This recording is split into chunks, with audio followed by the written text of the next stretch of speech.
The Larry Fedoruk Show on News Talk 610 CKTB. Sitting in is Lee Sterry. Good afternoon. Welcome to your middle of the week Wednesday, a beautiful May the 16th, 2018. Numerous things happening in and around your world, either locally, provincially, nationally, internationally, out in space. Pick a spot. There's stuff going on.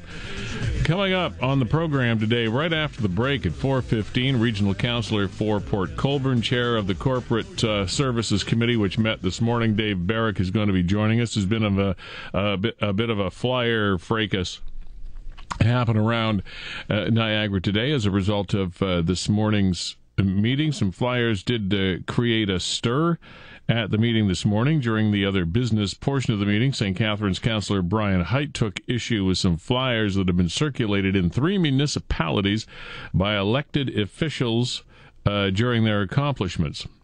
Flyers paid for by taxpayers. Height asked CAO Carmen D'Angelo for a staff report on who at the region authorized them. And then the conversation went from there. The chair of the Corporate Services Committee is Dave Barrick. He issued one of these flyers, and we're going to chat with him after the break at 4:15 today. So stick around. The Larry Fedoruk Show on News Talk 610 CKTB. Sitting in is Lee Sterry. Hi, your time is 4:19 on your Wednesday. During the other business portion of the Niagara Region Corporate Services Committee meeting that happened this morning, St. Catharines Councillor Brian Height took issue with some flyers that have been circulated in 3 municipalities by elected officials, which promoted their accomplishments. Those officials were Fort Erie's Sandy Annunziata, Grimsby's Tony Quirk, Port Colborne's Dave Barrick. And Dave Barrick is also chair of that committee that met this morning, as well as regional councillor for Port Colborne. He joins us now. Hi, Dave. How are you? Great, Lee. How are you? I'm super. Thanks for coming on here today.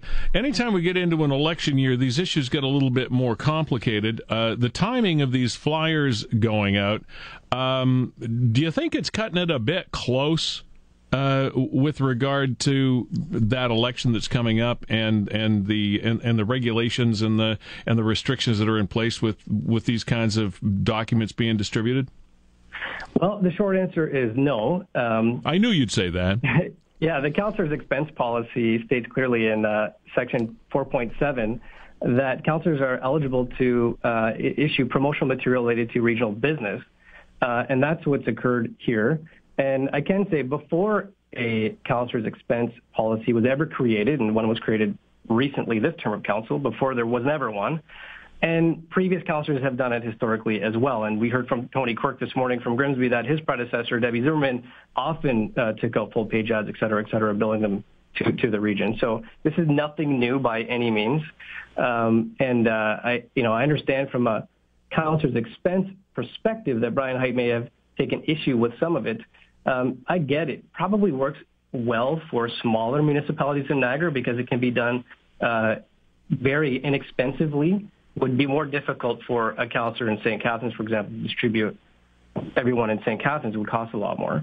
But this is coming from an individual who has claimed itch cream and billed it back to the taxpayer. So that's what I'm more concerned about, is kind of the $15, $16 orange juice, so to speak. In this case, Councillor Height billing itch cream to the taxpayer. I don't find that necessary or appropriate. Okay, wait a minute.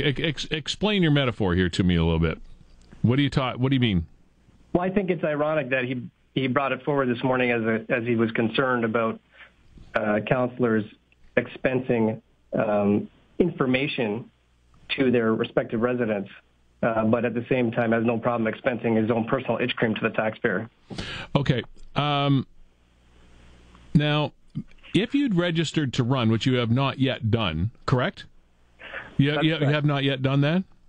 That's correct. Okay. I've not done that. Technically, had you registered to run, you would not have been allowed to circulate those flyers. Is that a correct assessment?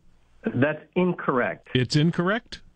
Yes, because the information is just that. It's an information update of a term update.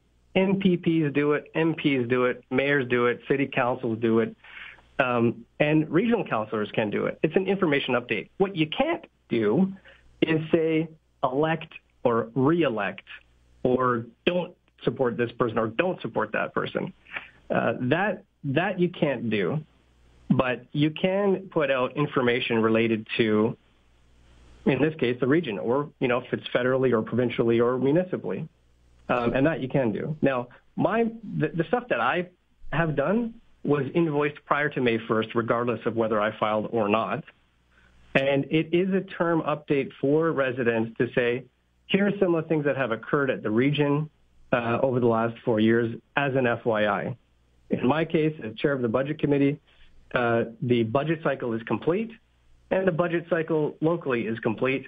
And here's the results of the last 4 years of both the region and the local municipality. Okay, one of the other parts of the discussion that happened at the meeting this morning was the sort of Niagara region versus city of Port Colborne comparison that some people, including the mayor, took exception to. Why make that comparison in your publication? Yeah, quite simply because residents get one tax bill and they get one water bill. Included in the tax bill, as the example here, is a city portion, a regional portion, and a small school board portion. And likewise, the water bill is made up of a city and regional component. So it's not clear or transparent what's driving the bill up. In the region's case, you're actually saving taxpayers money over time. And if you go to the region's property tax calculator, you type in the tax increases of actual dollars being spent, it's actually down. No one will ever believe it, though, because they're getting their tax bills and they keep going through the roof. And so what's the driver of that? The information that's been provided provides transparency and clarity to say, here's the region's portion of your one tax bill. Here's the city's portion of your one tax bill. Here's the region's portion of your water bill. Here's the city portion of your water bill. It's simply clean, clear, factual information. No commentary around it, by the way. People can make their own, draw their own conclusions. It's just, here's the water crease this year, here's the water crease last year, and the year before that. All right, I did listen to some of the conversation today at the meeting. One of the exchanges, and again, I won't get the verbiage exactly correct, but paraphrasing, I think close enough. It was mentioned that residents shouldn't be exposed to, or should not expect to receive, I think this is a quote, misleading information. You, of course, in that meeting took exception to that phrase and said that the information came from staff. Where is the missing link between Councillor calling it misleading information and you calling it accurate from staff? Can you explain that one? Yeah. So to be clear, all the information in the material that I put out is 100% factual, taken from both the City of Port Colborne treasurer, which, by the way, he circulated to all of City Council. There's no surprises. They have the same information that I have. And on the regional information from regional staff. No one's contesting the accuracy of the numbers that is in that material. So, the tax increase this year was, let me bring it up really quickly. The tax increase this year was 6.72% in Port Colborne. For Port Colborne, is 2% at the region. That is indisputable. Public information already complete. What I think Councillor Hodgson in this case was trying to highlight was context. Well, that's good, you put the numbers there, but you didn't say this, and you didn't say that, and you didn't say this and that. Well, I got a one-pager, and I know people want to know the bottom line. If they're concerned about the city portion being higher, lower, medium, or in between, or whatever, they can reach out and get that context from their local councillors. If they're concerned about the region's portion, they can contact me or anyone at the region to get additional contact and information. And I put my contact information on there. So the numbers are the numbers. Facts are not criticisms. Facts are just facts. The mayor of Port Colborne was on this morning's show on CKTB with Tim Dennis. He said you were building yourself up and tearing city staff down. How do you respond to that? Yeah, so Councillor Maloney and I had a conversation this morning as well. And again, if you've seen the material leak, it is literally the numbers. Here's the tax increase for the region, here's the tax increase for the city. Those numbers are indisputable and quite factual. It's not negative. Again, facts are not criticism. Facts are just facts. And so I got the information from the city treasurer. So, I guess it's in the eye of the beholder if people think it's positive or negative. But again, it's very, very clear increases 15, 16, 17, 18 for this term. Region's portion, city's portion. It's not negative. These are the numbers. It's not necessarily positive. It's clear and transparent information that the public is paying, number one, and they deserve to know. What was your motivation, Dave, for sending these flyers out at this time? Again, it's kind of a term update. Myself using the numbers because I got elected on a platform of respecting taxpayers' dollars to show here's the work that the Budget Committee has done over the last 4 years. And because I've talked to people that aren't seeing that reflected in the tax bill or the water bill that they're receiving, to show, okay, here's the region's portion and here's the city's portion. And that's why you're not necessarily seeing the actual savings or results of the hard work that's happening at the region on your overall tax bill or water bill.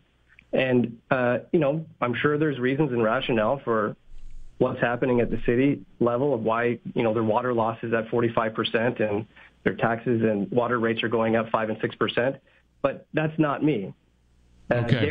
There's 9 people there accountable for that work, and I am accountable for working on behalf of residents of Port Colborne to respect their tax dollars, and I've demonstrated that. One more quick question before we let you go. Are you running for regional or local council this term? Lee, I've told people I'm waiting until after the provincial election to make that decision. I truly have not made up my mind at this time. And regardless, though, this piece is a retroactive look, and it's showing the record of the last 4 years. So whether I run or not, here's what I did this term. All right. Dave Barrick, thank you very much. Appreciate your time today. Thanks, Lee. All the best. You too. Okay, news and Bonnie Heslop coming up next. We're going to be talking Ontario bees, and then stay with us.